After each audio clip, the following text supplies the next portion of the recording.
President Boy recently alleged that governors were misappropriating funds for local government council, which in turn has affected development. Do Nigerians see this claim as blame-shifting mechanism?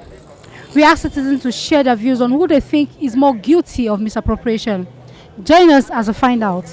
Enjoy. What's your view on who is dragging more Nigerians into poverty between the federal and state governments? I believe it's the federal government. Most of the appointments that the federal government made are very, very wrong. Like for instance, about 5 days ago, we read on the news that Nigeria is losing about 12 point something trillion naira on exports, and it is wrong. It's because you pick up somebody who doesn't know anything about the system to come into the system, and those are the things that are dragging Nigeria into corruption, because Nigeria is not making money. I would focus more on the governors because they are more closer to me than the federal government. They leave the state government into doing what they actually like, misappropriating funds and blaming the federal government. The state government have been kind of wasteful more than the federal government. Development has to come from the grassroots. If not affecting the grassroots, there's nothing that can happen in Nigeria. I would say it's federal government, because federal government have the power over state government. The federal is paying state government.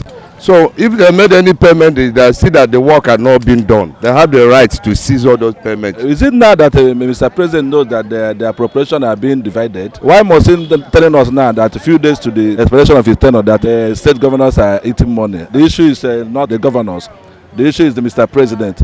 That is why we have check and balance in government. I blame federal government because they're supposed to be monitoring everything. Even EFCC they created, you will see some people carry billions of nairas. They will arrest them today, tomorrow they will bear them the money. They will not recover the money. Every bad workman always correct with his tools. When you are back coming, you have a promise to Nigerians. You are going to do that, blah, blah, blah, talk us for millions of ways, but none of them could be achieved. The whole thing comes from federal government, the so-called chief number one chicken. The only thing like he say. So according to my ideology and understanding, is the federal government. State government, because the federal government are doing their wish and they are making up to their demands. State government is where the main cabals are that are sharing the funds. I cannot lay either federal government or state government or local government. I look at them as a bed of the same feather. Any government that come to the power, we normally think they are going to be a corrective measure to other regime, but most of them, they are putting more poverty to the citizens of Nigeria. For more on Voices from the Streets, visit ripples.nigeria.com. Without borders, without fears.